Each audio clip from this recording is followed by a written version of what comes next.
Being a dad is one of the great privileges of my life. Give my son a BB gun, and that's just about all the emotional support he needs. My daughter, on the other hand,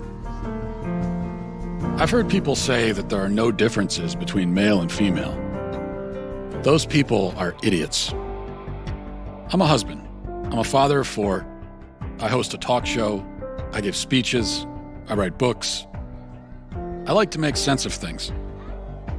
But making sense of females is a whole other matter. Even astrophysicist Stephen Hawking, who could come up with a theory on black holes, was completely dumbfounded by women. Women. They are a complete mystery. And now our culture is telling us that the differences between girls and boys don't matter. That if you identify as something, then you are that thing. How do we help our kids make sense of this when they're bombarded with conflicting messages about gender and identity?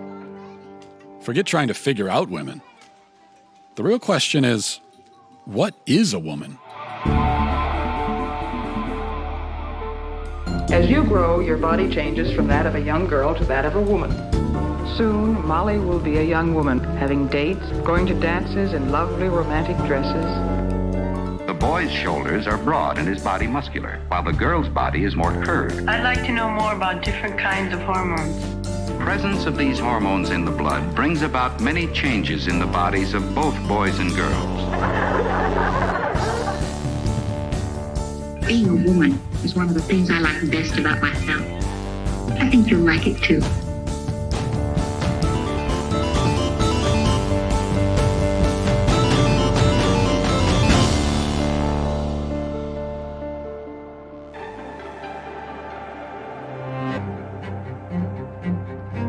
I like to come out here to think. Nature seems to always tell the truth, even when we don't want to hear it. Truth is, I'm not very good at fishing. But what is truth? Is there a truth? Is this what progress looks like? Can my boys really become girls? Do I have 4 daughters? Do I now have to pay for 4 weddings? Is there a son trapped in my daughter's body? If so, how do I get him out? Are any of my kids who they claim to be? Who are these people? Who am I? I better see a therapist.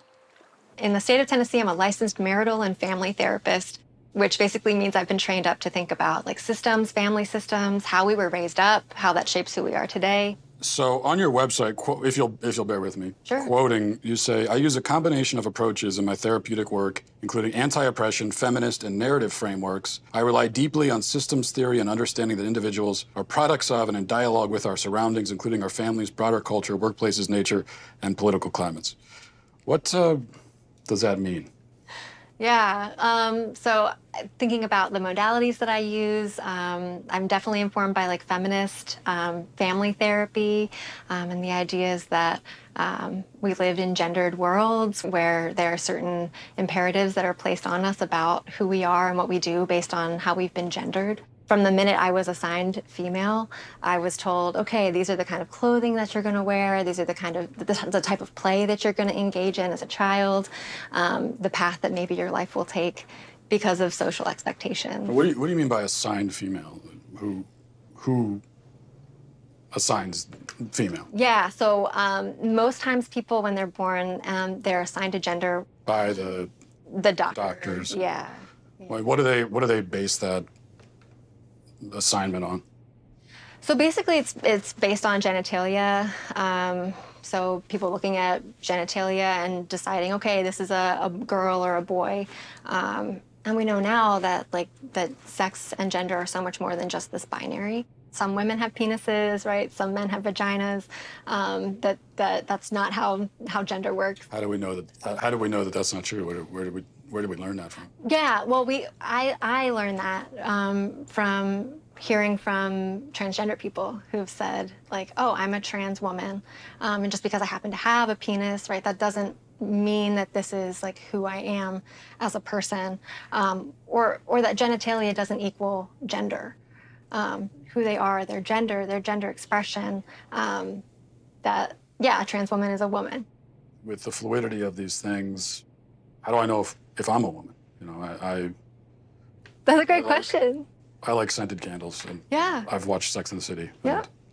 And, Yeah. so how do I know? Yeah, Matt, that question right there, like that question is like when it's asked with a lot of curiosity, right? That's the beginning of a lot of people's like gender identity development journeys. If my mom who gave birth to me is a woman, and my wife is a woman, though I haven't asked her, maybe I should. But if they're all women, and also the boy who sits down with you and says, I think I'm a girl, actually is one, then what is a woman? Yeah. Great question. I'm not a woman, so I can't really answer that.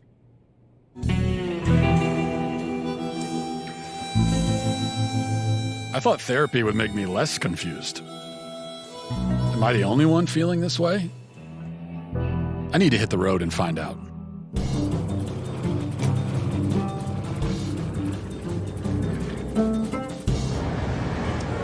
We're talking about gender in society. Let me start with a real basic question. What is a woman?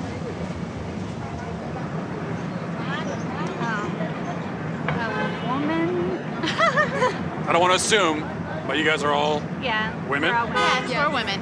So how would you define it, like in the simplest terms? That is hard. Yeah, it is. It is a stumper. A woman is someone that likes to be pretty and think of themselves as a delicate creature. I'm pretty indelicate. Okay. I could be a woman too. Yes, you could. Defining womanhood is just a project of someone who identifies as a woman. Yeah, but what do they identify? You see what I'm saying? What do they identify as? They identify as a woman, but what is that? I honestly don't know. It's a simple question. So why is it so hard to answer? This is going to take some serious investigation.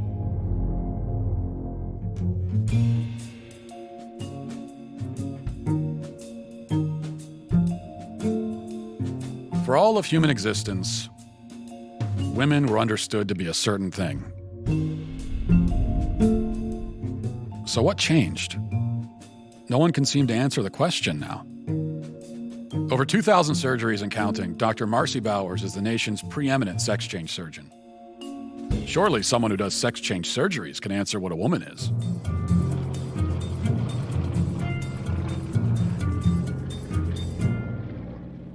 Dr. Marcy Bowers, first of all, thanks for talking to us. My pleasure. So you're a world-renowned gynecologist and surgeon. You're also a transgender woman. Can you tell me a little bit about... Well, I mean, I identify as a woman, but... You're a woman, right. I'm a woman with... I mean, that's my life, day to day, but I have a transgender history. So one thing on your website, it says gender-affirmed, GAV, gender-affirming vaginoplasty. What is that exactly? A vaginoplasty is creation of female, a female vagina and vulva. We're altering the physical characteristics of the individual to fit better with a gender identity that is female. This is all constructed from the penis? Yes, that's right. The surgeries are quite refined in the sense that they really, not only do they look like female anatomy, but they also function that way, for the most part. I mean, certainly it's a bit of a Faustian bargain. You know, it's not perfect. Does anyone ever regret their surgeries? Or, well, we know they do, but how often do people regret their surgeries? Well, actually, we don't know that they do. There are legitimate detransitioners, and there are people who truly feel that in their journey, they may have made a mistake. Now, fortunately, this is a really, really uncommon phenomenon. I don't know if you've ever heard of people in the trans-abled community. These are people who are physically able-bodied but feel like they should be disabled or identify as such. For example, a man who has two arms but feels like he should have one.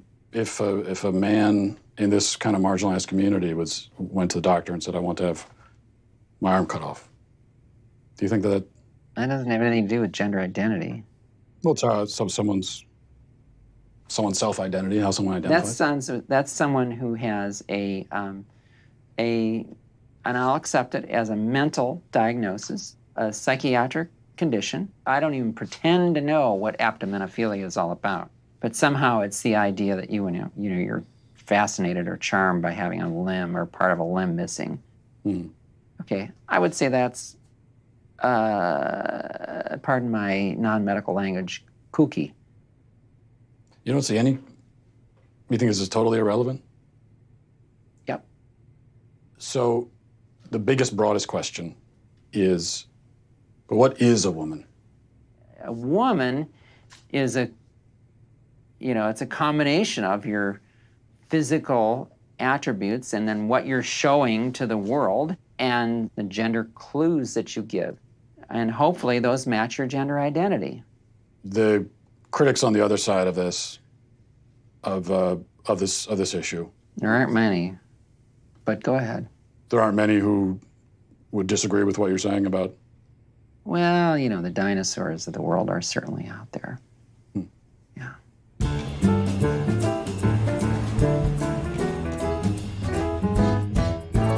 How long have you been running the shop here? 25 years. Wow. Now, you had an incident here a little while ago that went really viral online. Lots of reaction in the public. Aberdeen Councilwoman Tiesa Meskis confronted owner Don Suker about a sign he posted in his store. One day I just put the sign up over here, and he came around the corner, and I thought, okay, I recognize him. I says, oh, I recognize you. You're our new city councilman. He says, no, I'm your new city councilwoman. So it was kind of on from there. You know what? It's bullshit. No, what you're spouting is bullshit. No, it's not. Trans women are women, sir. That sign is bullshit. I've been doing this 25 years. I've never had a problem with anybody, whether they're gay, transsexual, anything. Now, you're saying councilman, this individual was saying, I'm a woman. Right. And you said you're not a woman. How do you know that person's not a woman? How do I know? Yeah. Well, common sense. Trans women are women! Doesn't the science say that if someone identifies as a woman, then they are? No. Now, that's completely bogus. I don't care if you think you're a sheepdog and you come into my store. It don't matter to me. Just don't come in and try to shove that shit down my throat. If it makes someone feel better, what about their feelings? I don't give a shit about their feelings. I'm old. What about in the Star Wars universe? Jar Jar Binks, pansexual, do you think? Transgender? Why would I even care? If it's his truth. Well, it ain't true. You're not a scientist. You're not a gender studies major. Or are you? No. No? Okay. How do you know that you're a man? How do I know that I'm a man? I guess because I got a dick. Huh. Well, I guess Don isn't overthinking it. He admits he's not a gender studies major. Or at the very least, a doctor. Maybe I should go talk to one.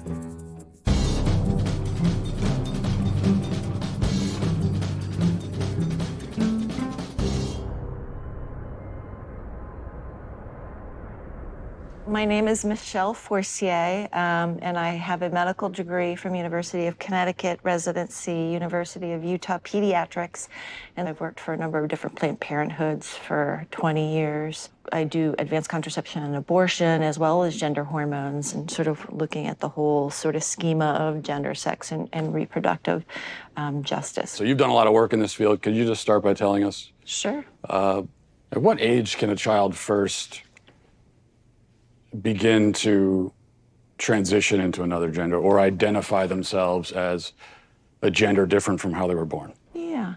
Well, I mean, there's research and data that show that babies and infants understand differences in gender.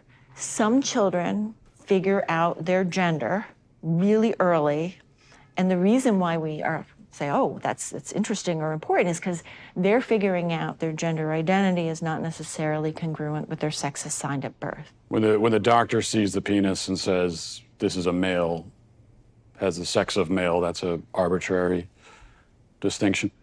Telling that family based on that little penis, that your child is absolutely 100% male identified, no matter what else occurs in their life, that's not correct.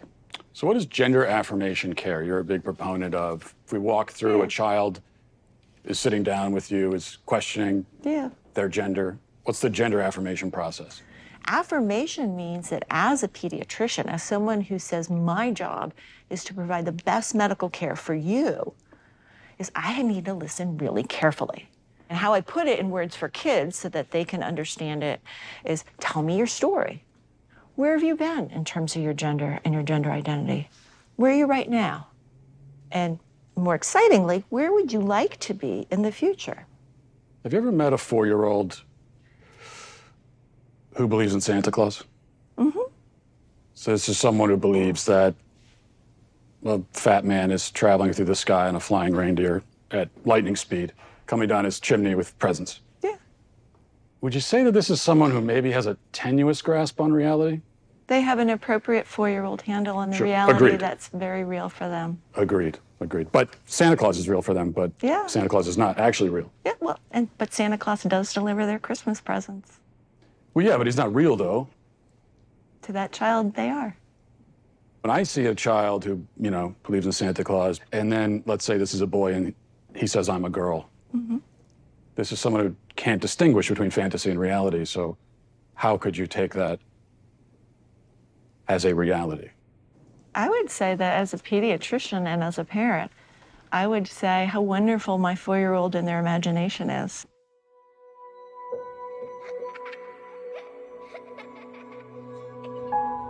Aren't kids famous for their active imaginations? Should we really let our children define reality? If I say that I feel a certain way, then obviously you can't tell me I don't feel that way. Yeah. But just because I feel that way, does that mean that it's true? I mean, if it's your reality. Yeah, if it's your reality. It's truly like none of my business who you So we all have our own identity. realities? What if I said, I want you to say that it's true that I'm a woman? Would you say that? Okay, you're a woman. I would also say that. If you want. Yeah. I honestly don't care. Like, whatever makes you happy. What's true to you can be false to me. So like, it's like. What if I said that it's true? My truth is that you don't exist. Does that mean you no longer exist? I mean, if that's your truth, sure. I don't, because But you do. Well, I mean, if you're saying that I do, then I do. Well, but even if I said that you don't, you still do, because we're having this conversation. I mean, are we? I think so. I mean, I thought... That's what you think. Well, I should have known it would be hard to define reality in Hollywood. I should probably look to the place where truth is the foremost pursuit. The American University.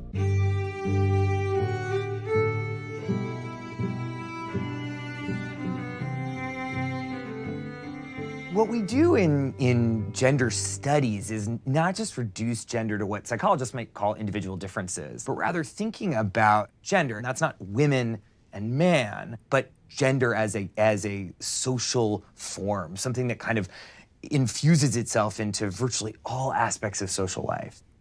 Let's talk about that then. I guess we should start with, we've got gender and sex, right? Yeah. What's the difference between the two? Is there a difference? I saw that in your questions and I thought, my goodness, this is what we spend an entire semester kind of thinking through. But what we tend to think about in the social sciences today is that sex refers to a set of biological characteristics and gender is a social construct or category. What I think is often misleading about that characterization is allowed to be sort of messy and complicated. But in that framing, when you split them up into these wholly discrete constructs, studies scholars, and really more specifically people who study gender and sex, we're not talking about sexuality right now. In the kind of academic universe that I travel in is that we see how deeply gendered ideas, cultural ideas about masculinity and femininity, maleness and femaleness, both in humans and in lots of other animals. So are gender and sex two different things, or? Well, I think that they both are And they aren't. I'm comfortable saying that gender and sex are two different constructs, but they're deeply intertwined with each other. We're talking about gender and sex, and there's a lot of controversies there. If we're talking about a trans woman has all of the male physical characteristics, so would that not be a male then? Couldn't we plainly say this person is a male? Well, I guess it's like, why are you asking the question? I think I want to understand sort of why that's so important. So if someone tells Just you... to sort of understand reality, you know? Well, I mean, I think when someone tells you who they are, you should believe them. So if a person says that they're a woman or they're a man, then that's them telling you their gender is. I'm not so sure what social interactions would have to do with maleness or femaleness that would be. I'm not even talking about social context. I'm just trying to start by getting to the truth, you know? Yeah, I mean, I'm really uncomfortable with that language of like getting to the truth. Again, in social life. Why is that uncomfortable? Because it sounds actually deeply transphobic to me. And if you keep probing, we're gonna stop the interview. If I probe about what the truth is? You keep invoking the word truth, which is condescending and rude. I'm saying to you... How is the word truth condescending and rude? Why don't you tell me what your truth is, and you're walking on 30 seconds more of thin ice before I get up. What my truth is? Well, I don't think I really have a truth. I think that there's just the truth, like the reality. And so we should begin by trying to figure out what the reality is. Uh-huh. And why are you concerned with when someone else tells you that they're a man, or even if they use the word male, why are you concerned with not believing them? Well, you keep bringing it back to, how do you respond in a social situation? But, that's what I do. I'm a social scientist. Well, right, but we're in a university. This is a place of understanding truth, isn't it? Or absolutely. We pursue truth, and I'm a social scientist, and that's what I do. But you just said the truth is transphobic. That you would say, if you're saying the truth is that I get to say, you're not a man, show me your genitalia, that's transphobic. No, I don't want to see anybody's genitalia. I just mean someone can make a statement about themselves that could be untrue. Like, for example, if I were to say that I'm a black man, would you accept that, or would you be skeptical? Are you black? Are you African American? Are you biracial? I don't think so. Okay, well, you don't look that, and I don't think it doesn't sound like that's a genuine statement of who you are. Okay, so that's my point. I could make a statement about who I am that's incorrect. Of course, I think it's well established that human beings can lie, yes. Or not even lie. I mean, I could just be mistaken. Yeah. I'm sure where you're going. I guess this all comes back, it all comes down to really one question. Especially women, gender, and sexuality studies. So what is a woman?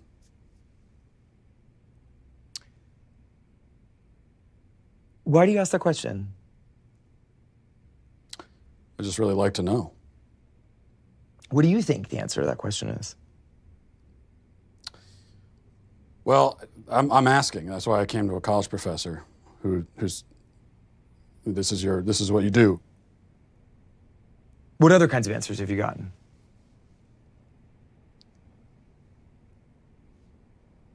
A lot of like this, where you're not answering, and I've gotten a lot of that. So I think it's interesting that you say that some of the people you've interviewed have been reluctant to answer it, and I think that has a lot to do with the questions that preceded it, and the way that you've conducted yourself in the interview. How have I conducted myself? How do you think you've conducted yourself? You just really don't want to answer the questions, do you? I came today very willing and enthusiastic about answering questions about women's and gender sexuality studies, which is the work that I do. You wanted to answer questions about women's studies, and so shouldn't the first answer you should be able to provide is what exactly is a woman? Well, for me, it's actually a really simple answer, and that's a person who identifies as a woman. But what are they identifying as? As a woman. But what is that? As a woman. Do you know what a circular definition is? I do. It's sort of like what you're doing right now, where a woman is a woman. Mm-hmm. Well, because you're seeking what we would call in my field of work an essentialist definition of gender. I think it sounds like you would like me to give you a set of biological or cultural characteristics that are associated with one gender or the other. I'm not seeking any type of definition. I'm just seeking a definition. Yeah, and I gave you one. Well, now I can say I've been to college. Glad I didn't pay for it. Is there anyone willing to give me a straight answer? Ideally, somebody with a bunch of medical degrees on the wall. Dr. Grossman, thanks for talking to us. You're a psychiatrist, medical doctor, and you've done a lot of work in child psychiatry. What is transgenderism from a psychiatric standpoint? The best way to approach it is by speaking about gender dysphoria, which is an intense loathing and discomfort with one's biological sex. They exist anywhere between 1 in 30,000 people and 1 in 110,000. It's important to distinguish those people from what's happening much more recently, which is kids that never had any discomfort or dysphoria, as it's now called, with their biological sex. And then quite suddenly, as preteens or as adolescents, they come out and they announce that they are gender fluid, or they start to question their sex. So first, let's define the terms, sex and gender. Yes, please. Sex is biology. Sex is unchanging. It's based on chromosomes. 99.999% of the cells in the body are marked either male or female. Gender, on the other hand, is a perception. It's a feeling. It's a way of identifying. It's an experience. Okay, that's subjective. It sounds like what you're saying is that if a man is male but thinks of himself as a woman, he's not actually a woman? That's correct. Male gametes. That's what makes me male. No, your sperm don't make you male. Then what does? It's a constellation. In reality, in truth, okay? Whose truth are we talking about? The same truth that says we're sitting in this room right now, you and I. No, you're not listening. If I see a chicken laying eggs and I say that's a female chicken laying eggs, did I assign female, or am I just observing a physical reality that's happening in the world? Does a chicken have gender identity? Does a chicken cry? Well, Does a chicken commit suicide? Let's What does that have to do frame with- it, because you're trying A chicken has sex like any biological chicken has organism. an assigned gender, but a chicken doesn't have a gender identity. So we assign female to chickens when they lay eggs? We assume they're female if they lay eggs. Now, I was told that really everyone agrees with the current approach to gender and transitioning kids and all of that. And if you don't agree, that you're a dinosaur and a bigot. So are you a bigoted dinosaur? I'm not bigoted and I am not a dinosaur. I am rooted in reality and in science. Whose reality? There's one reality. The first race that I competed against a transgender athlete was during my freshman year. And once the gun went off, the two transgender athletes took off flying and left all of us girls in the dust. Throughout all 4 years of high school, I was forced to compete against biological males. I only competed against them in the sprinting events, but I raced against these athletes over a dozen times throughout the years, and every single time I lost. Did they inch you out of medals that you would have won otherwise, or trophies you would have They won? beat me out by 20 meters out of medals, and qualifying spots, I missed out on qualifying for New England's. I had to go in the long jump and the 4x200 meter relay, so I was forced on the sidelines in my own event, and if they were not there, I would have been able to qualify. So I missed out on so much throughout my high school career. Did they win all the events or almost all the events? Between the two of them, they won every single event they competed in. How does that feel? It is so frustrating and heartbreaking because we elite female athletes train so hard to shave just fractions of a second off of our time. And going into races knowing that we will never be able to win. Feels like all that work gone to waste? It does. After so many losses, it just gets to the point of, why am I even doing this? Why am I keep training so hard and sacrificing so much just to place third and beyond? Case in Connecticut, there were 2 male track runners. They were trans girls. Right, and who decided that they were going to race against the girls. And you look at those individuals, you look at their times against the men, against the boys, so they were kind of middle of the pack. And then they're racing the girls, and they're, first and second place.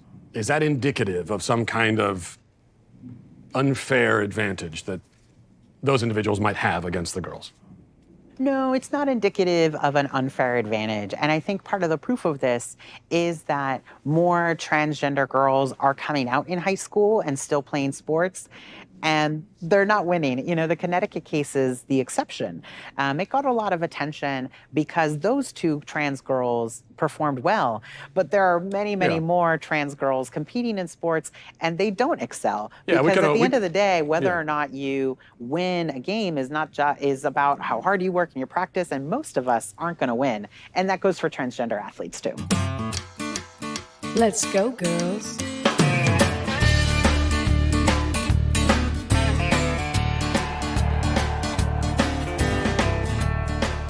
The norm is that transgender youth don't win that much in sports games. Alana McLaughlin was very appreciative for Provost to take this fight. I don't know how appreciative is now, but she got a couple punches in.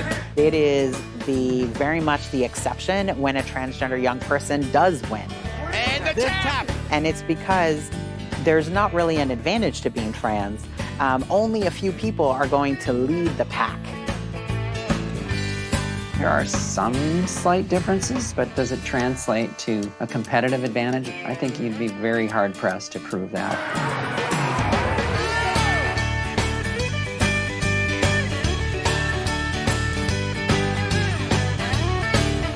If there was a big advantage to being transgender in sports, then we would see transgender women totally dominate. And over the last half of the pool, nobody will touch Leah Thomas. Man, I feel like a woman. Transgender swimmer Leah Thomas breaking barriers and records. But in a new article, Sports Illustrated calls the college senior the most controversial athlete in America. Leah obviously helps us do better, right? Leah's swimming really fast. Leah's performance helps the University of Pennsylvania swim team. The feeling of winning doesn't feel as good anymore because it feels tainted.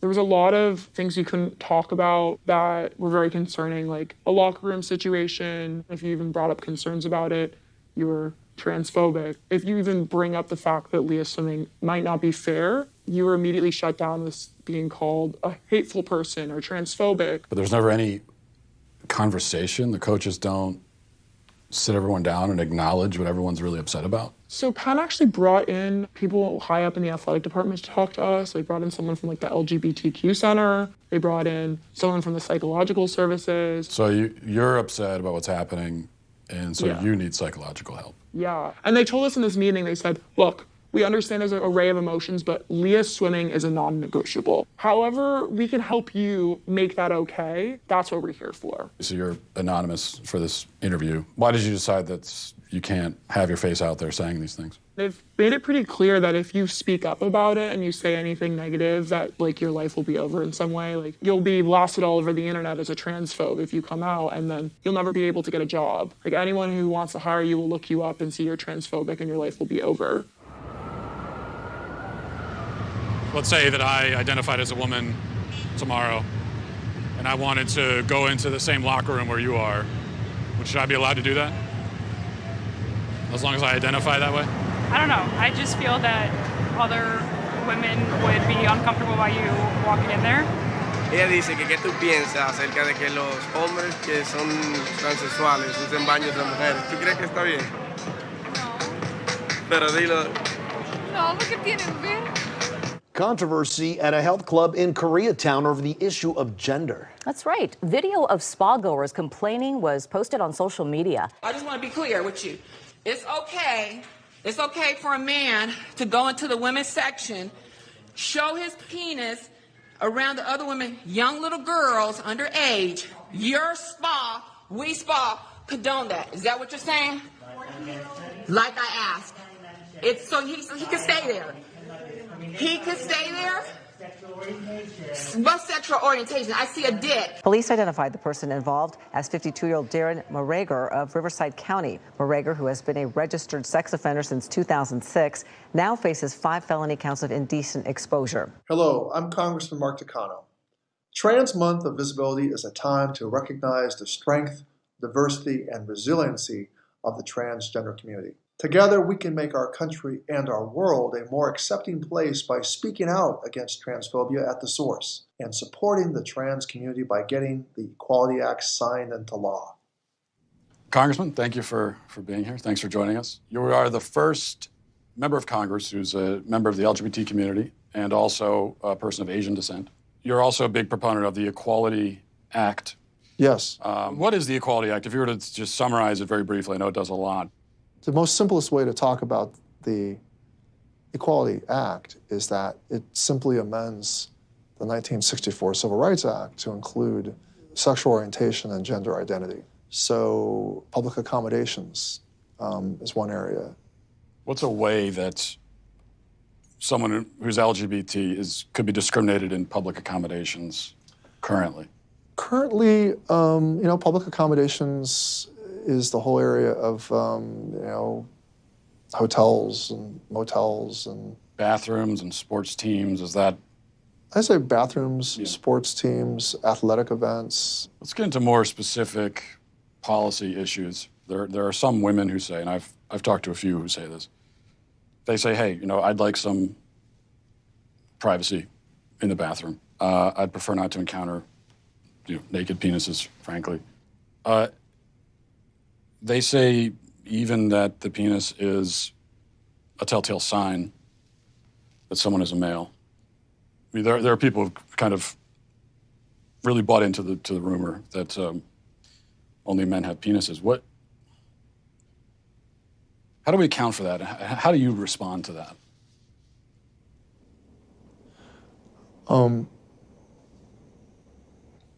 Well,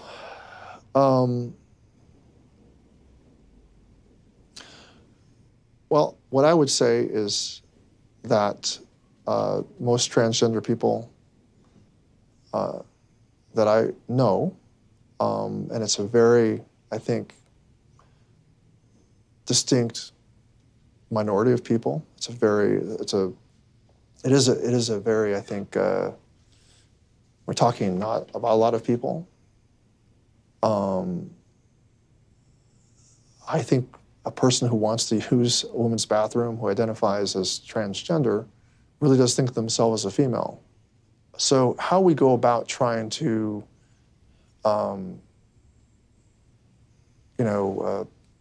respect their basic right to live, I think will be an important part of this law. And bathrooms. Well, wait a minute. Bathrooms are, where you want to take this conversation, instead of the basic right to just life, is something that I'm kind of mystified that you're kind of not focusing on first, that we're going straight to the controversy over bathrooms. So, you know what? I think this interview is over. Yeah. I think this interview is over. I just had one last question. The interview's over. We want to know what is a woman? Please turn off the cameras. Excuse me. So we're going to end the interview. If you guys could please pack up and return the office exactly. I just wanted to know. Okay. I came all this way to know what. Thank you. They're fair. I just wanted to know what is a woman. And you're not going to find out.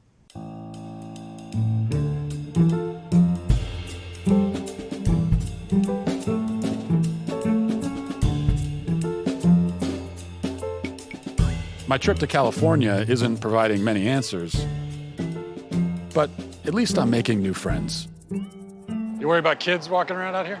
No, because I raised two daughters. They're two of the most well-adjusted adults. They grew up around naked people, and there's been studies that have shown that children raised around non-sexual nudity actually have fewer hang-ups when they're adults. People do have hang-ups. There's a lot of things hanging right now during this conversation. Can anyone be any gender they want to be? Can a man become a woman if he wants to be? I leave that, I mean, what people do, that's personal choice. People can live the life they want to. I'm trying to live the life I want to, an authentic life, and I can see that's that. why I respect other people's rights and to choose what they want to do. Well, why are you asking a gay man as to what it means to be a woman?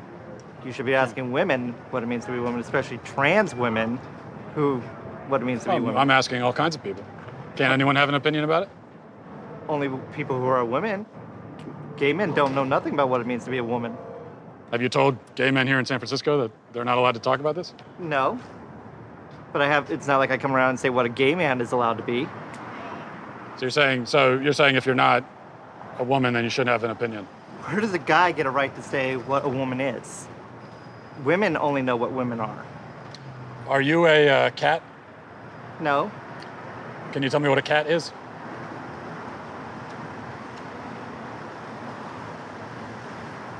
This is actually a genuine mistake. I am sorry I even came up there.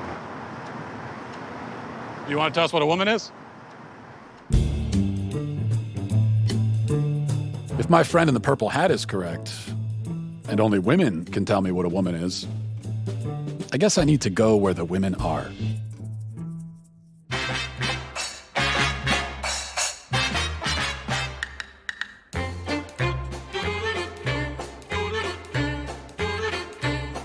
What is a woman? Can you tell me that?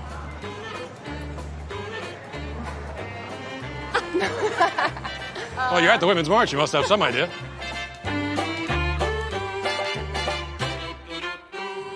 So, I see girls, vagina.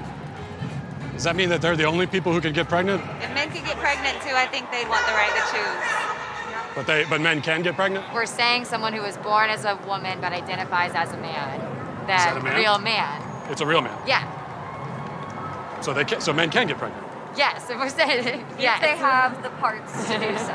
Is it just women that give birth, or is it? Or I guess, yeah. So men can give birth too? Anyone with a vagina. But that could be a man or a woman. Well, I mean, I think that's the whole point, right? That it's fluid. The way that we define these things changes a lot. What are you doing here? I'm asking these questions. Okay. I'm trying to figure out what a woman is. That's why I'm here. And this is the Women's March. I figured this is a good place to find out. I've come all this way to ask that question. Can anyone tell me what a woman is? You are not here for women. We ask you to leave. What is that? How am I harassing? I'm asking a question. Our bodies are choice. Whose body? Our bodies are choice. Our bodies are choice. What is a woman? Can anyone here at the Women's March tell me what a woman is? How about you tell me what a woman is and I'll put a mask on? Sir, tell me what a woman is and I'll put a mask on.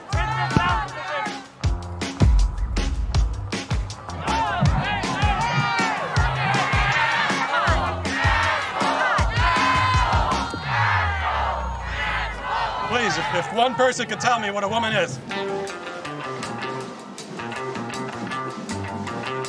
Do you guys know what a woman is by any chance? No idea. I've been all over America. I still can't find an answer. Maybe I'm looking too close to home.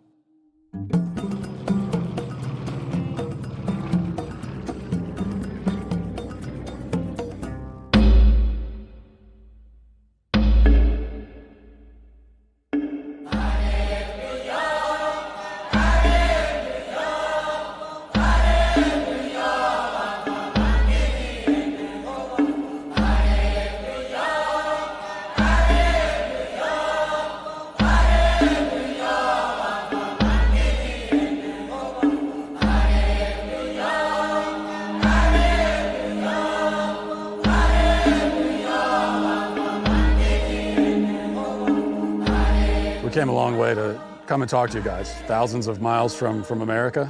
So thank you for inviting us into your tribe, first of all. I can say it is my pleasure to meet you and feel most welcome. But you're here to learn with me. I'm here to learn with you too. Great.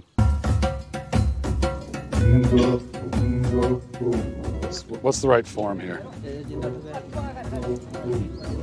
It's just with the elbow? Yeah. I mean, they're laughing, so I guess it's not good, but I thought it was pretty good. Not good enough to be a man yet in your tribe, but what does a man do? What are his roles within the tribe? At the role of a man, you need to work for your woman. Secondly, to have children. If you have children and you don't have something to feed them, you are not still a man. Okay,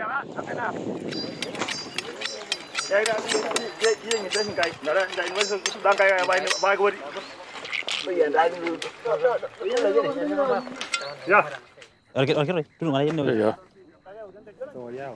All right. Yeah. Okay. That's the blood. It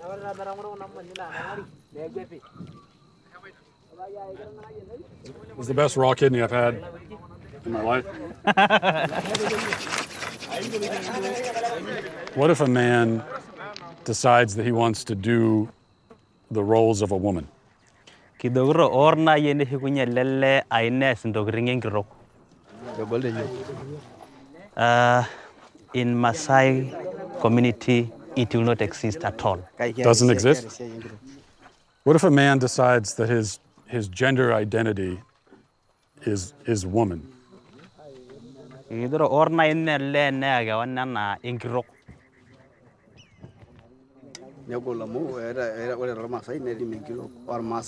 A woman has its own duty, and a man has its own duty, and a lady cannot do the duty of a man, and a man cannot do a duty of a woman. Can a man become a woman? No. No? No. What about a transgender? Transgender?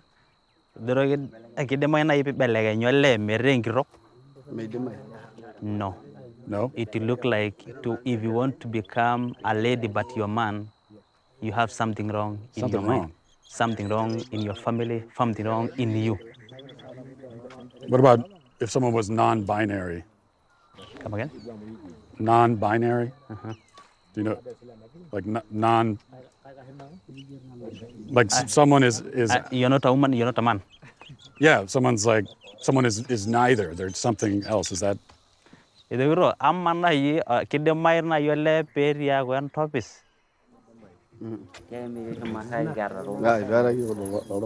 He's saying we have never seen things like those. For a man, he has a penis. For a woman, he has a vagina. So we know this is a lady, this is a man. What if it's a woman with a penis? Both. Is that?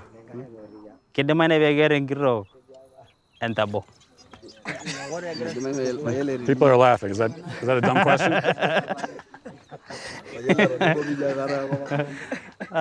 They're just laughing because they have never heard something like that. This is their first time to hear. Never heard it before. A woman have a penis and she is a woman.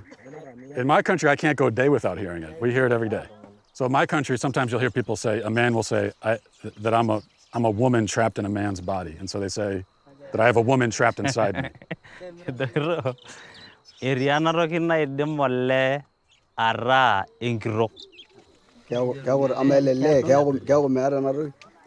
They want to know a woman has the breast. Breast. Yeah. Secondly, she has a vagina. Vagina. And the question is, does this man deliver? Does he deliver babies? No, not as far as I know. The question is, let's say if you want to sleep a woman, definitely you'll do sex. Sex with a woman, yeah. And you the vagina, is it? But yeah. For the man, where do you He asked that question. I don't know all the logistics of it. Based on what I'm saying, would you ever want to move to America? They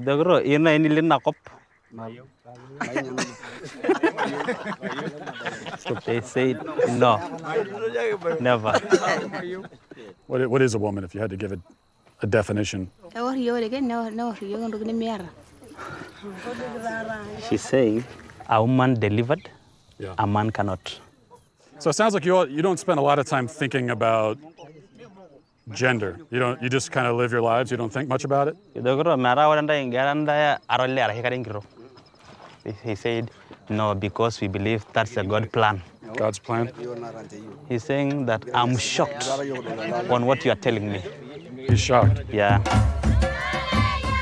The Maasai people don't think much about gender, but they have a firm sense of their identity. It's clear that gender ideology is a uniquely Western phenomenon. So where did all this come from? Who came up with it? And why? Matt, I want to show this to you. You're a parent, right? Okay? It's perfectly normal for 10 years and up. Here's just one page I want you to see here.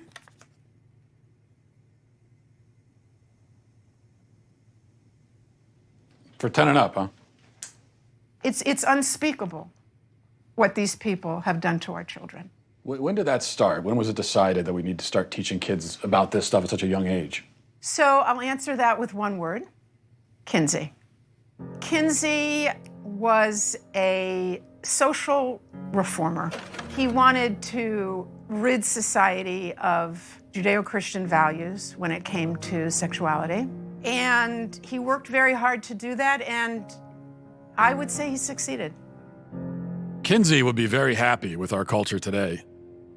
His idea was that children are sexual from birth, that we're all inherently sexual creatures from cradle to grave. He believed that true happiness is found in a life of perverse sexual experimentation, no matter the age. What came out is that his research was fraudulent. Kinsey based his fraudulent conclusions on data he collected from convicted sex offenders and child molesters. His research was conducted in prisons, not everyday America. He also performed horrific sexual experiments on children, some under the age of 1.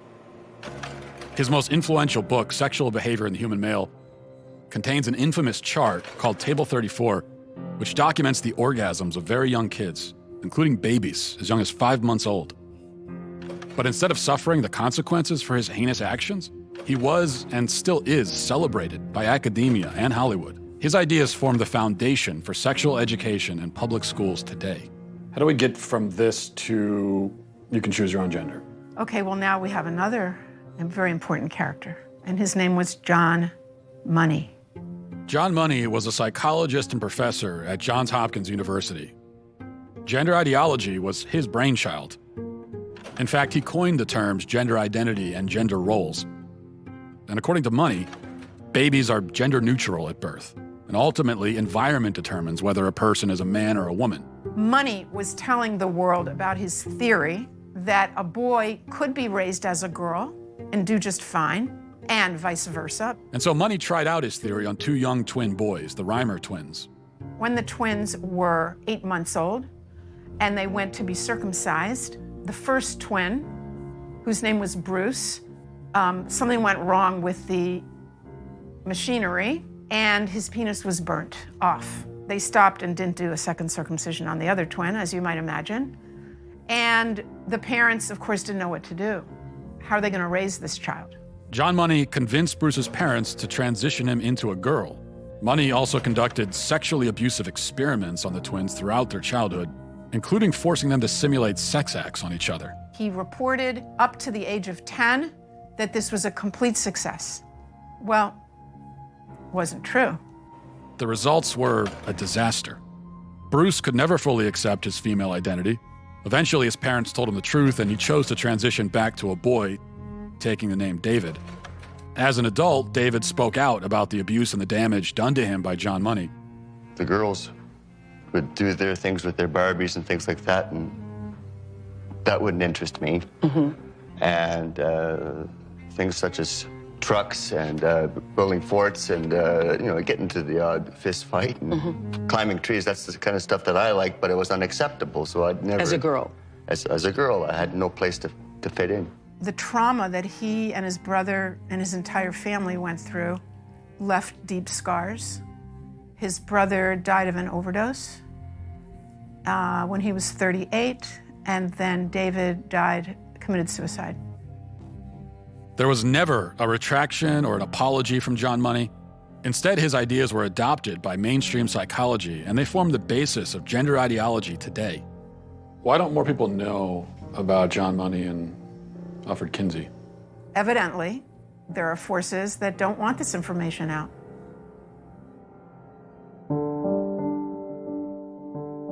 I never fit. I was an alpha female, a sales executive that kind of just didn't fit in any box.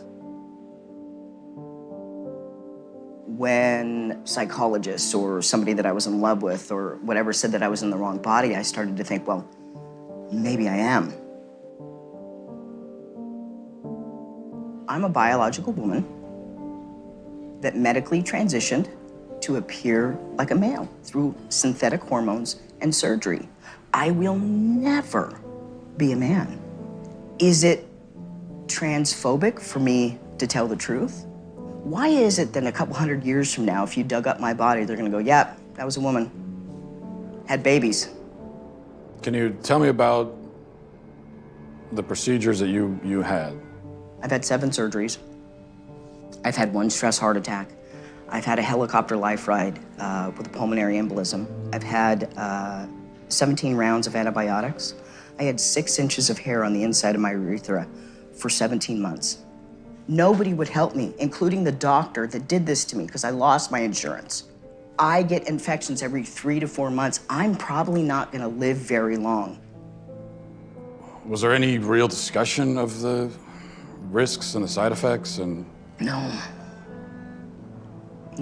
there's not. And I know that people want to think that there is, but there's not.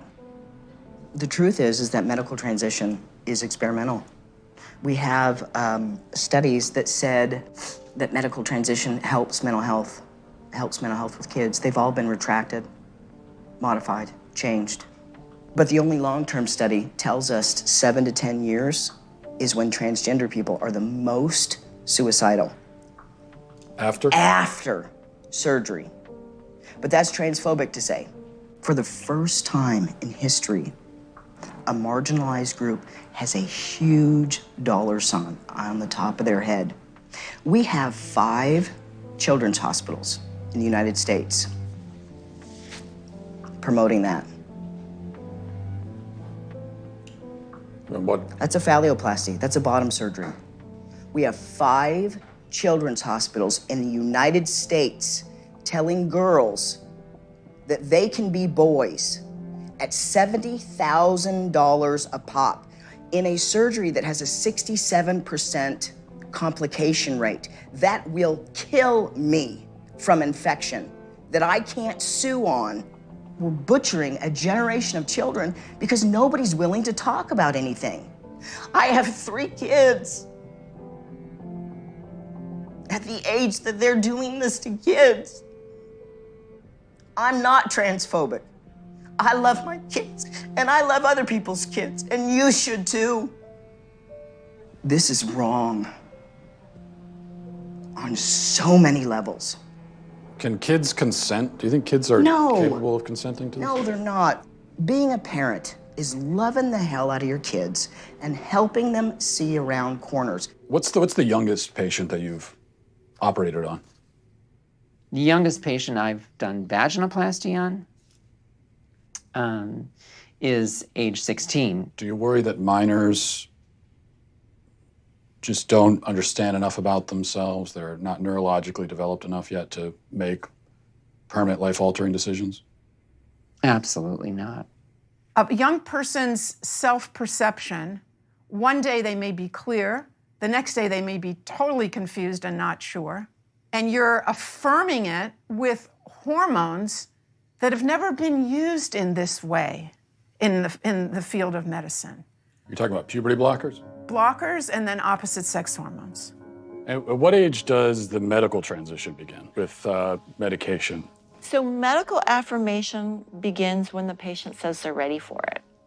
So that could be a kiddo who is just starting puberty and panicking because they're getting breast buds or their penis is getting bigger and busier, and they're worried about all kinds of masculine changes. And that way, puberty blockers, which are completely reversible and don't have permanent effects, are wonderful because we can put that pause on puberty, just like if you were listening to music. You put the pause on, and we stop the blockers, and puberty would go right back to where it was. The next note in the song just delayed that period of time. You can just pause puberty. No, you can't. And then pick it up. No, you can't. In the future. No, you can't. How many studies do they have, long-term studies, on hormone blockers with children? None. I just spoke a month or two ago with a mother whose 14-year-old daughter was put on blockers. They discovered after 2 years, this 14-year-old girl has osteoporosis. That's something that like old women get. How can doctors assure parents that a certain medicine is totally safe if, based on what you're saying, they can't possibly know that? How can they be removing the healthy breasts of 15-year-old girls? How can they be sterilizing kids? How can this whole thing be happening, Matt? Every child that they convince is transgender and in need of medical transition, it generates $1.3 million to pharma. And we're believing a pharmaceutical company, Lupron, hormone blockers, reversible, so they say. Well, the truth is that in 2003, Lupron was sued and deemed a criminal enterprise by the US government. They paid the most fine of any pharmaceutical company at that time, $874 million, wrote a check. Is Lupron chemical castration? Yes. We're giving it to pedophiles, aren't we? We're giving it to people that are dying, and we're giving it to kids, telling them that they were born in the wrong body and it's completely safe. One of the drugs used is Lupron, right? Which has actually been used to chemically castrate sex offenders? You know what? I'm not sure that we should continue with this interview because it seems like it's going in a particular direction. Well, you're a medical professional. I am a medical professional. So you don't want to talk about the drugs that you give to kids, or? Again, I'm a physician and I use medication. You're choosing exploitive words. Drugs I give to kids. I'm choosing a chemical word that was in a dictionary. That's not a correct term for puberty blocking. I could look it up on my phone, but I'm pretty sure if I looked it up, you can look it up on your phone. It says medical definition: the administration of a drug to bring about a marked reduction in the body's production of androgens and especially testosterone. And I'm saying, as a pediatrician who takes care of hundreds of these kids, when you use that terminology, you are being malignant and harmful. I mean, there are some who would say that giving chemical castration drugs to kids is malignant and harmful. It's about the context of caring for a child and seeing the suffering that kids can have that have not been in affirmative home situations. What do you say to the claim that, well, we have to do this for these kids because if we don't, they'll kill themselves. They'll resort to drugs and self-harm. A lot of them were hurting themselves. A lot of them were suicidal before they even discovered gender. That is never part of the discussion. And they say, what would you rather have? A living daughter or a dead son? If this is what the professionals are saying, it's terrible emotional blackmail. Hello? Hey, is this? This is, yes. Hey, it's Matt Walsh. Where are you right now? I'm in Vancouver, British Columbia, Canada right now. Are you able to leave? I'm not able to leave BC. I can't even go to another province in Canada right now. And it's because I'm technically out on bail. What happened exactly?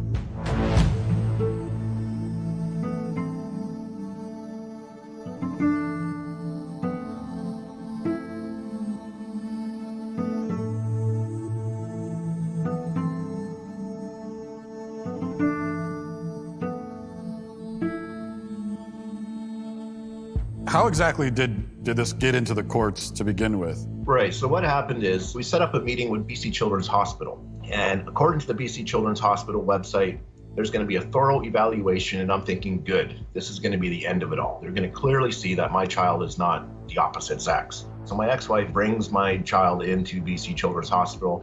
I get a call less than an hour into that appointment is that they were going to pump her full of cross-sex hormones within the hour. And I put a halt to that. I said no. They agreed to stop for the moment. They figured, well, let's get the dad on board too. This is all going to be better. Let's just get everybody on the same page. I said, it's not going to happen. So I get a letter from BC Children's Hospital in December of 2018.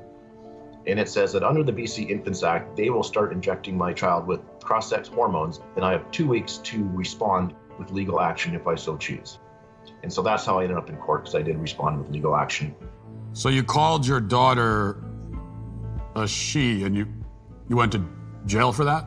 It's considered criminal violence to not use the preferred pronouns. It is no different than, let's say I were to take a broomstick and whack one of my kids over the head. So they were treating it in a similar fashion, that misgendering, mispronouncing my child was the equivalent of family violence. Is she on the hormone pills now? She is. The court ordered that she could do whatever she wanted. 2010 until, I would say, 2016, I would say 80% of my clients were trans youth. Now it is, you identify, you take hormones, you do surgery. There isn't any other pathways. So if you have two parents, one parent wants to affirm the trans identity, the other parent doesn't, who wins that battle? The one who wants to affirm. Every time? Every single time. The goal is to get the parents to affirm the kid.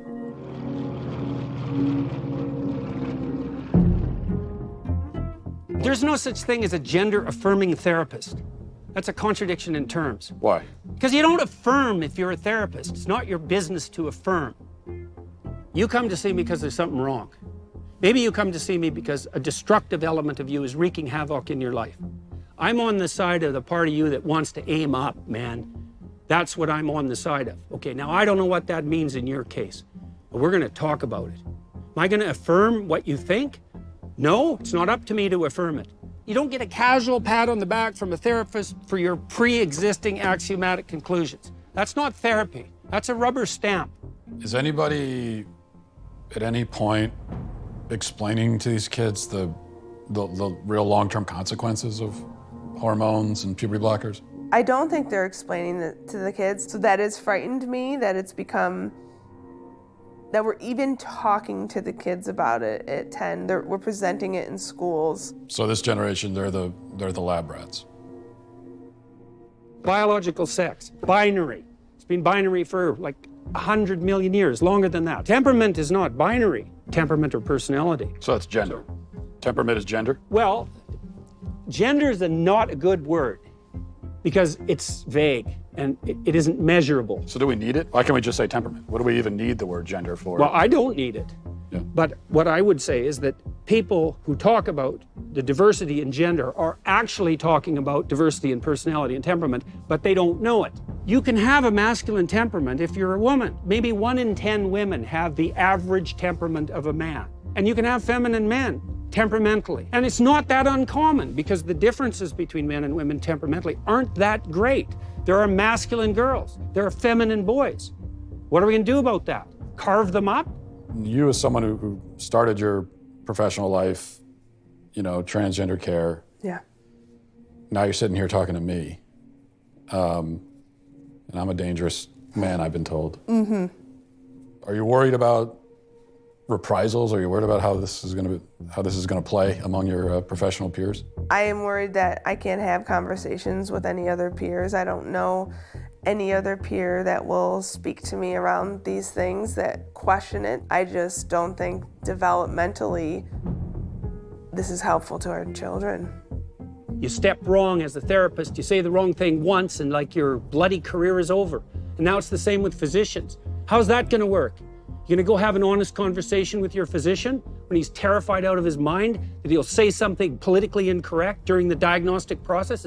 Hey man, you're sick with whatever you wanna be. See you later. You want a prescription for something? I left academia because the climate had become too stifling politically, especially when it comes to the topic of gender identity and the science of gender. It is absolutely impossible to do good research. You basically have to decide beforehand what you're going to find so that you don't upset activists, and that is not how you do science. Why has this shift occurred where all of a sudden gender and sex have become so politically and culturally charged? There's a really ugly history between sex researchers and transgender activists. In the past, if any sex researcher spoke out about science that went against activist orthodoxy or particular narratives that activists wanted to promote, they would basically have their personal and professional reputations ruined. So what you see is that only experts who toe the party line and say the things that activists like, those are the people who get attention, those are the people who get lifted up in the media. And also, I would say people are incentivized to go along with the activist narratives and gender ideology because that helps their career. Trans is very cool. Trans is a way of giving yourself value, given the way society at the moment is functioning. All of the things that used to give us anchors of identity have become very fluid or very volatile in recent years. And into that context, I think what you find then is new identities start to fill the void or the vacuum. Whereas in the past, I might have got my sense of self-worth from being part of the village where I grew up. Now I might get my sense of self-worth through being part of the online community that I connect with, or part of the sexual identity community. So now we are seeing kids that are identifying as animals going to school, and they are purring instead of answering questions, and they meow, and the teachers are not allowed to question it because it's considered a queer identity. So you have kids that are going to school and they're saying, I'm a cat. Mm-hmm. And the teachers have to affirm them as a cat. Yes. So it's the not schools just are the like young literal zoos now, basically. They are. I am a 27-year-old transgender woman. I am a wolftherian and a member of the furry fandom. When and how did you discover this inner wolfness? Probably around age 10 or 11. I was watching an anime about wolves and see the wolf running across the screen, and I'm somehow just intrinsically like, oh, that's me. Have you spent any time around biological wolves? Yes. That sounds dangerous also. What context are you? So I was a volunteer with a preserve, and I've also visited many wolf preserves. Are you able to communicate with the wolves? Am I going to have a conversation with a wolf in the way that I'm communicating you and I? Obviously not. Am I going to read their body language, respond appropriately to their behaviors and their nonverbal cues? Yes. Would you be able to give us an example of this wolf communication? No. I'm not comfortable doing so. Okay, all right. How exactly have these ideas become so pervasive? First of all, I think we need to remember that in the West, at least, we have it drilled into our minds from childhood onwards that personal happiness is the key to individual flourishing. Secondly, we think of ourselves in psychological terms. I am my feelings. And in order for me to be happy, I have to be able to express my feelings. I have to be outwardly that which I feel myself to be inwardly.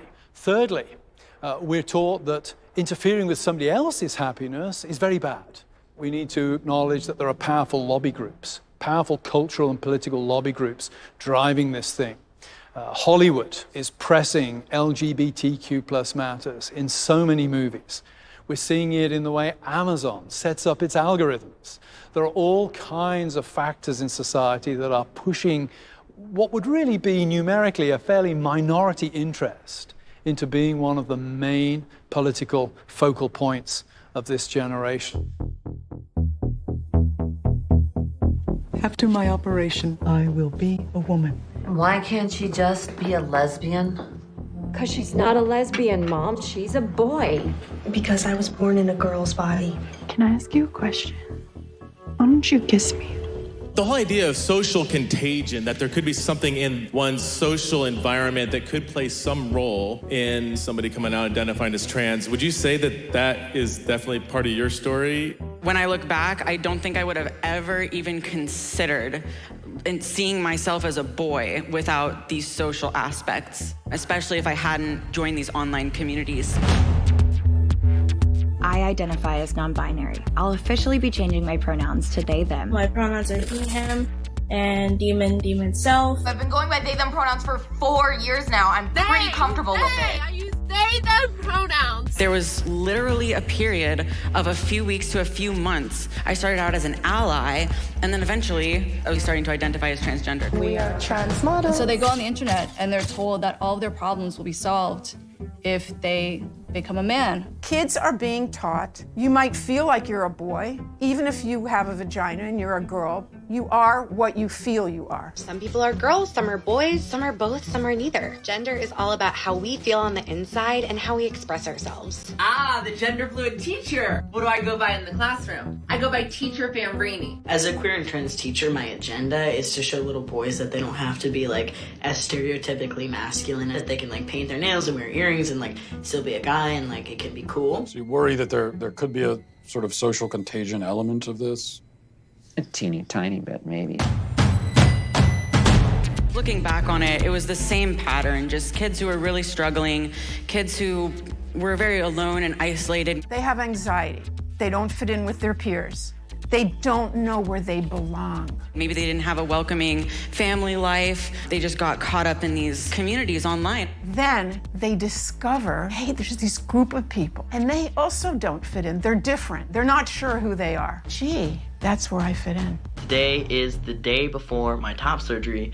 I am waking up tomorrow at 5 a.m. to have a subcutaneous mastectomy. We're telling children when they haven't fully developed that all you have to do is medically transition and you fit in. I was one of those kids. It got me at 42. Your child doesn't have a chance. Trans rights. This is only going in one direction. You will respect us. As parents come to understand more about gender identity, kids are coming out at younger ages. It's exciting. And you know who gets it right? Is this next generation. The next generation who's already telling us that our antiquated ideas of things have to be a certain way just don't apply to them. They're rejecting a lot of our social mores. They're tweaking the system. I just don't think it's realistic to put this decision on them that is basically saying, are you okay with the risk of permanent health effects that you can never ever reverse? How can you ask that of such a small child? I'm a physician and I use medication. Certainly it's a bit of a Faustian bargain. Puberty blockers, which are completely reversible. You keep invoking the word truth, which is condescending and rude. Some women have penises, right? Some men have vaginas. Does a chicken cry? Does a chicken commit suicide? I'm not a woman, so I can't really answer that. I guess because I got a dick.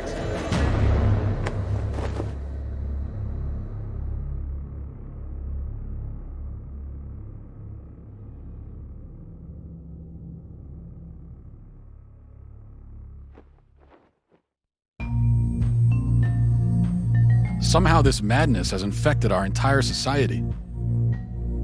Am I the crazy one? I'm done asking questions.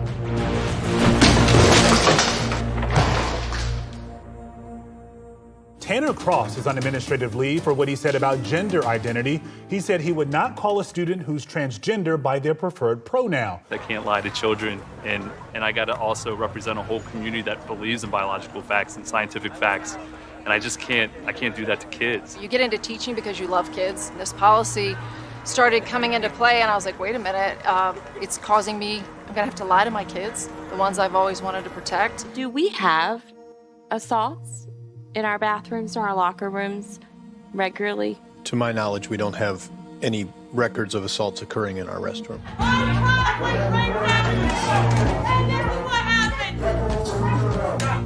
The predator transgender student or person, simply, it does not exist. The Virginia Department of Education says it is now reviewing whether the Loudoun County School District has properly reported cases of sexual assault. This comes after a 15-year-old was charged on 2 separate occasions for assaulting 2 different students at different schools.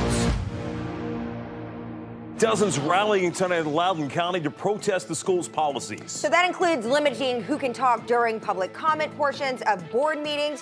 One speaker leased property in the area just so he could speak tonight. Fox 5's Paris Jones is live with the details. That's right. Conservative commentator Matt Walsh told me he's leasing out someone's basement in Loudoun County so he'll be able to speak during tonight's meeting. I decided last week to fulfill my lifelong dream of being a Loudoun County resident. You know, I've always felt like I lived in Tennessee. I felt sort of like a Virginian trapped in a Tennessean's body. I identify as sort of state fluid, I guess. This is Matt Walsh. He tweeted, "How do you do, fellow Virginians?" Now I just got to explain to my wife and kids that we're going to be staying in someone's basement.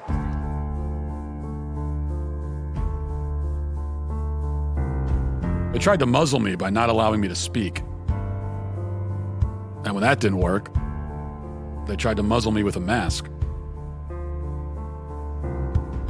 I would thank you all for allowing me to speak to you tonight, but you tried not to allow it, yet here I am. Now, you only give us 60 seconds, so let me get to the point. You are all child abusers. You prey upon impressionable children and indoctrinate them into your insane ideological cult, a cult which holds many fanatical views, but none so deranged as the idea that boys are girls and girls are boys. By imposing this vile nonsense on students to the point even of forcing young girls to share locker rooms with boys, you deprive these kids of safety and privacy and something more fundamental too, which is truth. If education is not grounded in truth, then it is worthless. Worse, it is poison. You are poison. You are predators. I can see why you try to stop us from speaking. You know that your ideas are indefensible. You silence the opposing side because you have no argument. You can only hide under your beds like pathetic little gutless cowards hoping we shut up and go away, but we won't. I promise you that.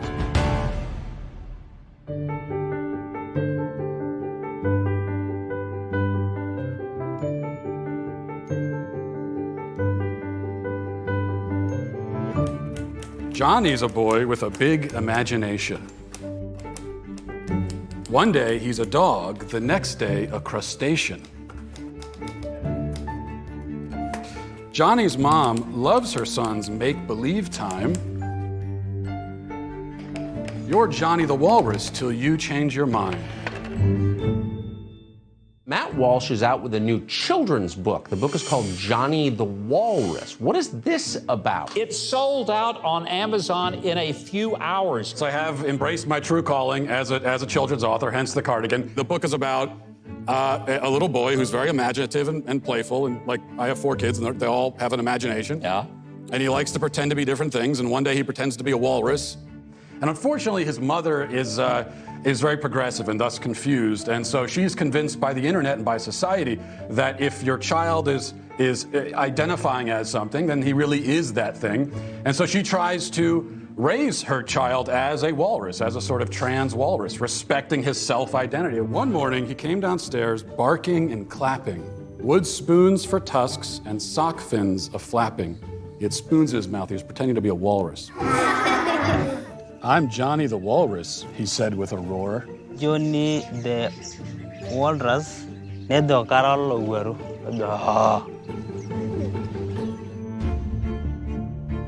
This is a hot topic. Yes. That's a good thing, right? Yeah, absolutely. It's good for us to have these conversations so people open their minds and relearn and unlearn to what we've been taught. So I want this to be a safe place to talk about and learn.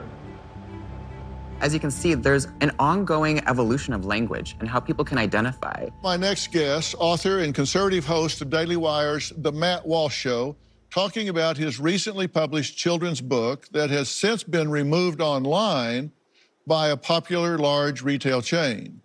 Now, Matt says gender is not a social construct, but rooted firmly in biology. True? True. As human beings, we have a sex, male or female. But as a biological scientific fact. Now, gender is a linguistic term. Words have gender. People don't. You can have whatever self-perception you want, but you can't expect me to take part in that self-perception or to take part in this kind of charade, this theatrical production. You don't get your own pronouns, just like you don't get your own prepositions or your own adjectives. You know, it's like if I were to tell you, my adjectives are handsome and brilliant, and no matter whenever you're talking about me, you have to describe me as handsome and brilliant because that's how I identify. So you think it's a delusion? Well, this is one of the problems with this left-wing gender ideology, is that no one who espouses it can even tell you what these words mean. It's like, what is a woman? Well, can you tell me what a woman is? No, I can't. Womanhood is something that is an umbrella term. It includes people who... That describes what? People who identify as a woman. What is that? Was to each their own. Each woman, each man, each person is going to have a different relation with their own gender identity and define it differently. So you that's want to the reduce problem. women, you want to reduce men down to maybe just their genetics, our genitals, our chromosomes, right? That's what you're saying. You want to do is that's what you want to do is appropriate women. You want to appropriate womanhood, and turn it into basically a costume that could be worn.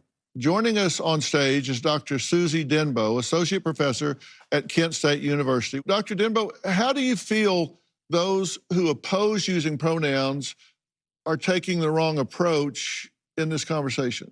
There's the extreme approach that you are admittedly taking. And then there's also just ordinary people that might not be comfortable with the language change. She began by saying that my view is extreme. Okay, so the view that every single person on Earth has held up until 15 seconds ago is extreme. They are conflating gender and sex because on one hand they say, well, you got your biological sex, but then your gender is whatever social construct. But then they turn around and say that trans women are women. So a man who identifies with the gender, the social construct of womanhood, actually is a woman. Part of me wants to ask why you care so much, because it's really not that big of a deal. Oh, yeah. Can I answer that? I care about the truth. So basic truth matters. I want to live in a society where people care about the truth. I care about children, and these insane ideas about gender are being foisted on kids, and that bothers me quite a bit. I care about the women who are having their opportunities stolen from them. I care quite a bit, yeah. I wanted us to have a safe place to be able to talk about this, and it seems like we should just keep the dialogue going and hopefully find some middle ground.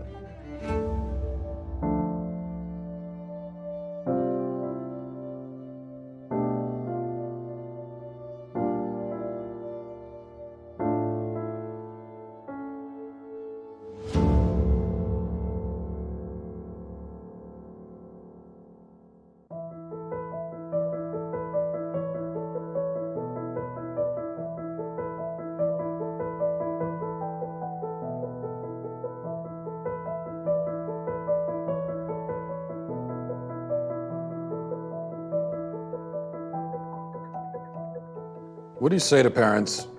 A parent comes to you and says, my 8-year-old son is telling me he's a girl. Yeah, great.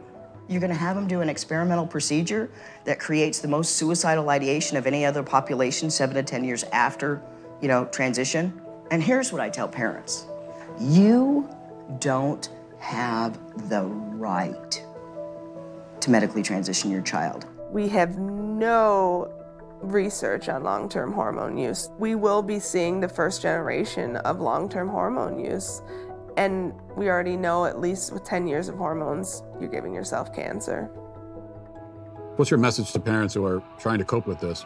The first thing is to tell parents that they're not alone. It is our responsibility as a parent to be the frontline defense for our children. And I know with my child, a lot of people will say, was it worth it? Because you now seemingly have lost your child. And I'll say, yeah, but at least I've saved my conscience and my morals and my convictions. And when my child turns 25 and says, Dad, where were you? I'll say, I was there. I was fighting as hard as I could. I was not prepared to let this happen.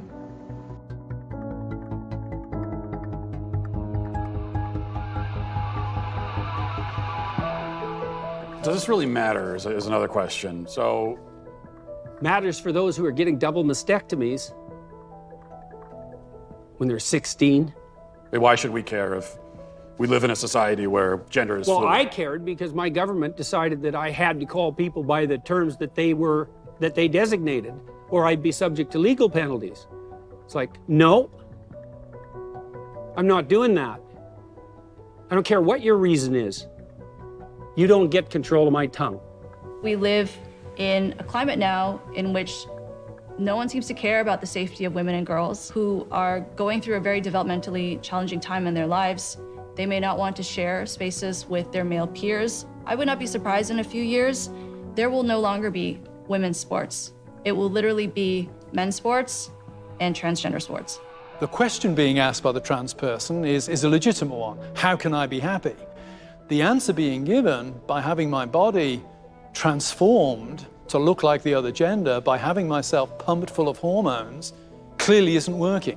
And we have to find a better and the more humane way of dealing with individuals who are struggling with gender dysphoria. I have the utmost compassion for people who suffer from gender dysphoria. It's a nightmare for them and their families. The vast majority, up to 90% of kids, if they go through a normal puberty, they're gonna be okay. They will be at peace with their bodies, and they will have avoided dangerous and experimental medical interventions and surgeries. Maybe we're up against a battle here, up against a hill that perhaps, we're not going to necessarily win today, but if we don't pave the way for a win, we'll never get there. So we're going on this journey. Boys can be girls, girls can be boys, men can be women, women can be men. It makes me wonder, what is a woman? What is a woman? A woman is someone who claims that as their identity. It could be many things to many people. I think the question really brings up the fact that it is pretty relative, right? That if you ask women across race, across identities, across class, across culture, you will get a different answer. Some of it is, based on biology. Some of it is based on hormones. Some of it is based on what you wear and how you present yourself. A woman is not anything in particular. There's no one particular thing. There is not one particular thing. A woman is someone who says that she is a woman and transitions to be a woman. Who says that she's what? Can you define the word woman without using the word woman? It's actually kind of it's a curious question, but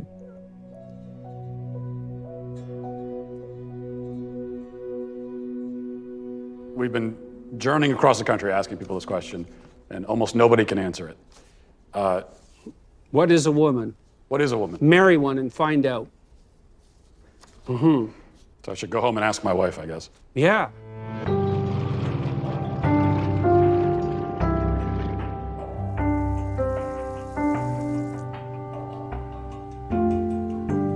Hey, I've been meaning to ask you something. Uh-huh. What is a woman?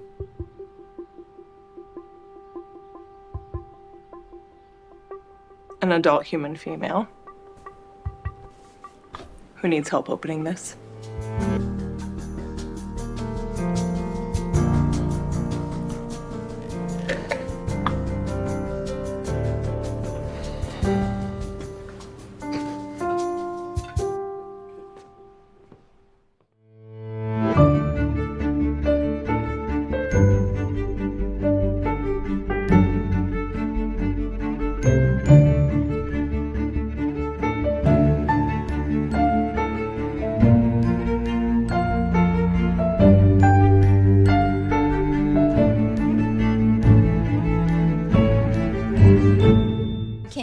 Provide a definition for the word woman.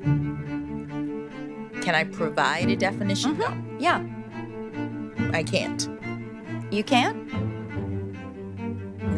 Not in this context. So I'm not a biologist. The meaning of the word woman is so unclear and controversial that you can't give me a definition? Senator, in my work as a judge, what I do is I address disputes. If there's a dispute about a definition, people make arguments, and I look at the law and I decide. Well, so I'm not.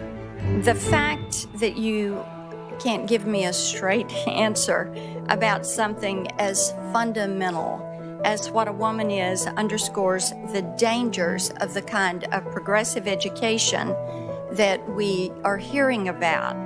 Just last week, an entire generation of young girls watched as our taxpayer-funded institutions permitted a biological man to compete and beat a biological woman in the NCAA swimming championships. What message do you think this sends to girls who aspire to compete and win in sports at the highest levels? Senator, I'm not sure what message that sends. If you're asking me about the legal issues related to it, those are topics that are being hotly discussed, as you say, and could come to the court.